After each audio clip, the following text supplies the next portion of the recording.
প্রিয় পাঠকেরা, আশা করি সবাই ভালো আছো, সুস্থ আছো। নিয়ে এসেছি তোমাদের জন্য আরেকটি গুরুত্বপূর্ণ 20টি এমসিকিউ এর প্রশ্ন উত্তর নিয়ে বাংলায় গুরুত্বপূর্ণ প্রশ্নোত্তরগুলো প্রতিদিন পাওয়ার জন্য আমাদের চ্যানেলটি লাইক, কমেন্ট, শেয়ার এবং সাবস্ক্রাইব করতে ভুলো না। সাবস্ক্রাইব করে বেল আইকনটি প্রেস করে নিও, তাহলে নতুন নতুন ভিডিও নোটিফিকেশনগুলো তোমরা খুব সহজেই পেয়ে যাবে। আপকামিং পরীক্ষার জন্য এই প্রশ্ন উত্তরগুলো কিন্তু খুব গুরুত্বপূর্ণ, তাই ভুলেও কেউ ভিডিওটা স্কিপ করো না, পুরো ভিডিওটা অবশ্যই মনোযোগ সহকারে দেখো। এবং নতুন যারা আমাদের চ্যানেলে প্রশ্ন উত্তরের ভিডিওগুলো দেখছো তারা অবশ্যই লাইক, কমেন্ট, শেয়ার এবং সাবস্ক্রাইব করে দিও। সাবস্ক্রাইব করে বেল আইকনটি প্রেস করে নিও, তাহলে নতুন নতুন ভিডিও নোটিফিকেশনগুলো তোমরা খুব সহজেই পেয়ে যাবে। এবং তোমরা তোমাদের বন্ধু বান্ধব এবং আত্মীয় স্বজন যারা চাকরির পরীক্ষার প্রস্তুতি নিচ্ছে তাদের সবাইকে এই ভিডিওগুলো শেয়ার করো, যাতে তারাও আপকামিং পরীক্ষায় প্রশ্ন উত্তরগুলো পেয়ে উপকৃত হতে পারে। আমাদের ডেসক্রিপশন বক্সে হোয়াটসঅ্যাপ গ্রুপ, টেলিগ্রাম গ্রুপের লিঙ্ক দেওয়া আছে, সেখানে গিয়ে চাইলে তোমরা সবাই জয়েন করে নিতে পারো। তোমরা কমেন্ট বক্সে কমেন্ট করে জানাতে পারো কোন বিষয়ের উপর তোমাদের ভিডিওর প্রয়োজন আছে, আমরা সেই বিষয়ের উপর ভিডিও নিয়ে আসার চেষ্টা করব। এবং তোমরা কিন্তু প্রশ্নগুলো দেখা মাত্রই কমেন্ট বক্সে উত্তর করার চেষ্টা করবে এবং সর্বশেষে কমেন্ট বক্সে কমেন্ট করে জানাবে কটি উত্তর সঠিক দিয়েছো। তাই আর সময় নষ্ট না করে চলে আসি আজকের প্রথম প্রশ্নে। আজকের প্রথম প্রশ্ন, 1 নম্বর প্রশ্ন, শরীরে ক্যালসিয়াম শোষণ করতে কোন ভিটামিন সাহায্য করে? তোমাদের সামনে 4টে অপশন রয়েছে। 4টে অপশনের মধ্যে সঠিক উত্তরটি হয়ে যাবে অপশন ডি, ভিটামিন ডি। শরীরে ক্যালসিয়াম শোষণ করতে ভিটামিন ডি সাহায্য করে। পরবর্তী প্রশ্ন, 2 নম্বর প্রশ্ন, নিচের কোনটি জেরোফাইটের বৈশিষ্ট্য নয়? তোমাদের সামনে 4টে অপশন রয়েছে। 4টে অপশনের মধ্যে সঠিক উত্তরটি হয়ে যাবে অপশন বি, বহু সংখ্যক পত্ররন্ধ্র। নিচের বহু সংখ্যক পত্ররন্ধ্র জেরোফাইটের বৈশিষ্ট্য নয়। এখানে কিন্তু ভালো মতন দেখে নেবে, বলেছে জেরোফাইটের বৈশিষ্ট্য নয়।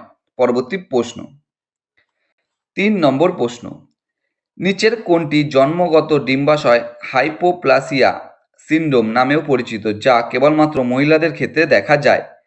এখানে 4টে অপশন রয়েছে তোমাদের সামনে। 4টে অপশনের মধ্যে সঠিক উত্তরটি হয়ে যাবে অপশন সি, টার্নার সিন্ড্রোম। নিচের টার্নার সিন্ড্রোম জন্মগত ডিম্বাশয় হাইপোপ্লাসিয়া সিন্ড্রোম নামে পরিচিত, যা কেবলমাত্র মহিলাদের ক্ষেত্রে দেখা যায়। পরবর্তী প্রশ্ন, 4 নম্বর প্রশ্ন, পদার্থের চতুর্থ অবস্থা প্লাজমা হলো একটি। তোমাদের সামনে 4টে অপশন রয়েছে। 4টে অপশনের মধ্যে সঠিক উত্তরটি হয়ে যাবে অপশন বি, আয়নিত গ্যাস যাতে আয়ন এবং ইলেকট্রন প্রায় সমান সংখ্যায় থাকে। পদার্থের চতুর্থ অবস্থা প্লাজমা হলো একটি আয়নিত গ্যাস যাতে আয়ন এবং ইলেকট্রন প্রায় সমান সংখ্যায় থাকে। পরবর্তী প্রশ্ন, মানব দেহের প্রয়োজনীয় 22টি অ্যামিনো অ্যাসিডের মধ্যে কটি মানবদেহে উৎপন্ন হয় না? তোমাদের সামনে 4টে অপশন রয়েছে। 4টে অপশনের মধ্যে সঠিক উত্তরটি হয়ে যাবে অপশন এ, 8টি। মানবদেহের প্রয়োজনীয় 22টি অ্যামিনো অ্যাসিডের মধ্যে 8টি মানবদেহে উৎপন্ন হয় না। পরবর্তী প্রশ্ন, 6 নম্বর প্রশ্ন, আমাদের শরীরের কোষে উপস্থিত অ্যাসিড হলো। তোমাদের সামনে 4টে অপশন রয়েছে। 4টে অপশনের মধ্যে সঠিক উত্তরটি হয়ে যাবে option B, deoxyribonucleic acid. আমাদের শরীরে কোষে উৎপন্ন অ্যাসিড হলো ডিঅক্সি রাইবো নিউক্লিক অ্যাসিড। পরবর্তী প্রশ্ন, 7 নম্বর প্রশ্ন, নিচের কোনটি উপপ্রান্তিক কশেরুকাযুক্ত শ্রেণী নয়? তোমাদের সামনে 4টে অপশন রয়েছে। 4টে অপশনের মধ্যে সঠিক উত্তরটি হয়ে যাবে অপশন এ, অষ্টপদী। নিচের অষ্টপদী উপপ্রান্তিক কশেরুকাযুক্ত শ্রেণী নয়। পরবর্তী প্রশ্ন, 8 নম্বর প্রশ্ন, খাদ্যে নাইট্রোজেন এবং প্রোটনের পরিমাণ নির্ণয়ের জন্য বর্তমানে কোন পদ্ধতিটি সর্বাধিক ব্যবহৃত হয়? তোমাদের সামনে 4টে অপশন রয়েছে। 4টে অপশনের মধ্যে সঠিক উত্তরটি হয়ে যাবে অপশন এ, জেল ডাল পদ্ধতি। খাদ্যে নাইট্রোজেন এবং প্রোটনের পরিমাণ নির্ণয়ের জন্য বর্তমানে জেল ডাল পদ্ধতি সর্বাধিক ব্যবহৃত হয়। এই পদ্ধতিটি বিশেষ করে জৈব ও অজৈব পদার্থের নাইট্রোজেনের পরিমাণ নির্ণয়ের জন্য উদ্ভাবিত হয়েছিল।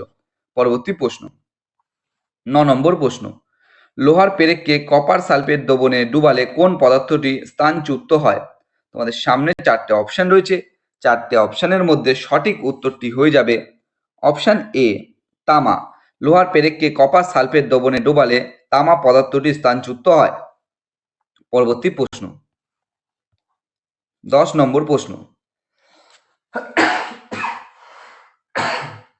সরি বন্ধুরা, নিচের কোনটি নিচের কোন কণাগুলি পরমাণুর উপপারমাণবিক বা সাব অ্যাটমিক কণা?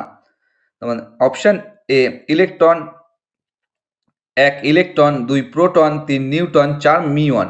তোমাদের সামনে 4টে অপশন রয়েছে। 4টে অপশনের মধ্যে সঠিক উত্তরটি হয়ে যাবে অপশন ডি, 1, 2, 3। সরি বন্ধুরা, এখানে সঠিক উত্তরটি হয়ে যাবে অপশন বি, 1, 2, 3, 4। নিচের 1, 2, 3, 4 কণাগুলি পরমাণু উপপারমাণবিক বা সাব অ্যাটমিক কণা। ইলেকট্রন, প্রোটন, নিউট্রন, মিউন এই সবগুলোই কিন্তু পরমাণুর উপপারমাণবিক বা সাব অ্যাটমিক কণা। পরবর্তী প্রশ্ন, 11 নম্বর প্রশ্ন, মণিপুরে একটি স্বীকৃত শাস্ত্রীয় নৃত্য, একটি ধর্মীয় ও আধ্যাত্মিক নৃত্য। এটি কোন দেব বা দেবীর সঙ্গে জড়িত? তোমাদের সামনে 4টে অপশন রয়েছে। 4টে অপশনের মধ্যে সঠিক উত্তরটি হয়ে যাবে অপশন সি, ভগবান কৃষ্ণ রাধা। মণিপুরে একটি স্বীকৃত শাস্ত্রীয় নৃত্য, একটি ধর্মীয় ও আধ্যাত্মিক নৃত্য। এটি ভগবান কৃষ্ণ রাধা দেব বা দেবীর সঙ্গে জড়িত, যা বৈষ্ণব ধর্মীয় ঐতিহ্যের অংশ। এটা কিন্তু বৈষ্ণব ধর্মের ঐতিহ্যের একটি অংশ। পরবর্তী প্রশ্ন, 12 নম্বর প্রশ্ন, ভারতের একটি শাস্ত্রীয় নৃত্য মোহিনী আট্টাম নিচের কোন রাজ্যের অন্তর্গত? তোমাদের সামনে 4টে অপশন রয়েছে। 4টে অপশনের মধ্যে সঠিক উত্তরটি হয়ে যাবে অপশন বি, কেরালা। ভারতের একটি শাস্ত্রীয় নৃত্য মোহিনী আট্টাম নিচের কেরালা রাজ্যের অন্তর্গত। মোহিনী আট্টাম শব্দটি ভগবান বিষ্ণুর শ্রীরূপ। ভগবান বিষ্ণুর স্ত্রীরূপ মোহিনী শব্দ থেকে এর নাম পেয়েছে। শব্দের অর্থ হলো মোহিনীর নৃত্য। পরবর্তী প্রশ্ন, 13 নম্বর প্রশ্ন, কাংড়া লঘুচিত্র কোন রাজ্যে তৈরি হয়? তোমাদের সামনে 4টে অপশন রয়েছে। 4টে অপশনের মধ্যে সঠিক উত্তরটি হয়ে যাবে অপশন বি, হিমাচল প্রদেশ।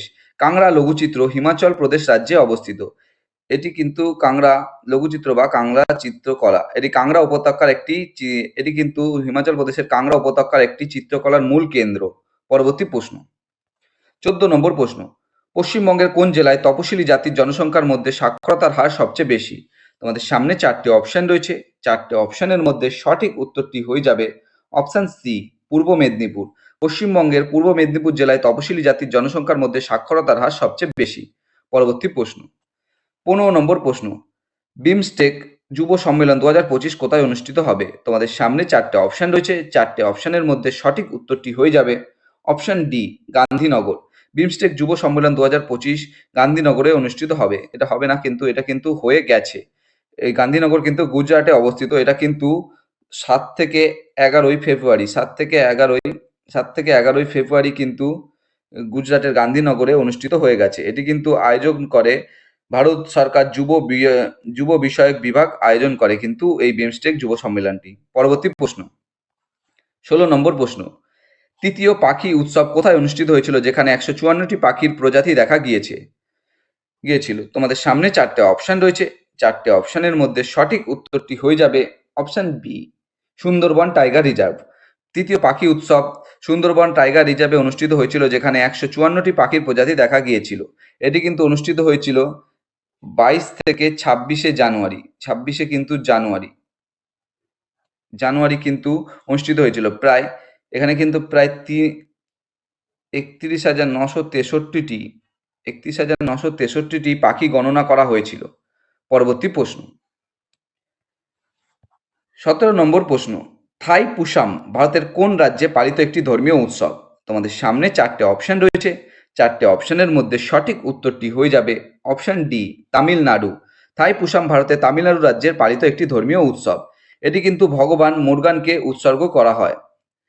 পরবর্তী প্রশ্ন, 18 নম্বর প্রশ্ন, জাতকের কাহিনীগুলি নিচের কোন সম্প্রদায়ের সঙ্গে যুক্ত? তোমাদের সামনে 4টে অপশন রয়েছে। এই 4টে অপশনের মধ্যে সঠিক উত্তরটি হয়ে যাবে অপশন ডি, বৌদ্ধ ধর্ম। জাতকের কাহিনীগুলি নিচের বৌদ্ধ ধর্ম সম্প্রদায়ের সঙ্গে যুক্ত। এই কাহিনীগুলিতে গৌতম বুদ্ধের পূর্ব জীবনের বিবরণ দেয় এবং বৌদ্ধ ধর্মের নীতি ও গুণাবলী প্রতিফলিত করে।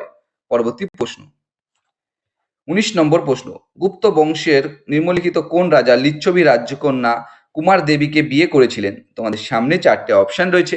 4টে অপশনের মধ্যে সঠিক উত্তরটি হয়ে যাবে অপশন সি, প্রথম চন্দ্রগুপ্ত গুপ্ত বংশের নিম্নলিখিত প্রথম চন্দ্রগুপ্ত রাজা লিচ্ছবি রাজ্যকন্যা কুমার দেবীকে বিয়ে করেছিলেন।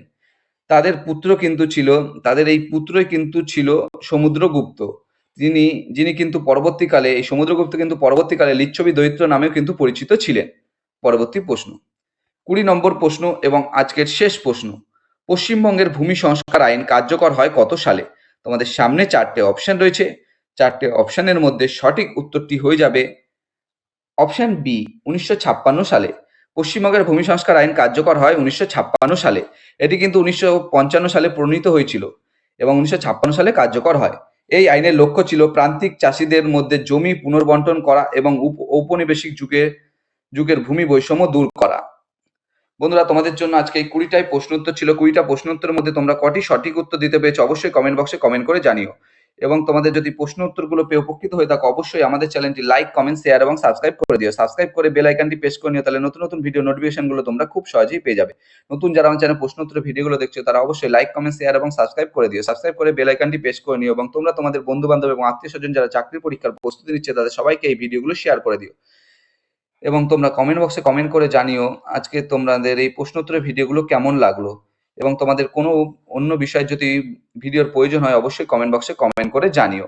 তোমরা সবাই ভালো থেকো, সুস্থ থেকো। দেখা হচ্ছে আবার পরবর্তী একটি নতুন ভিডিওতে। ধন্যবাদ।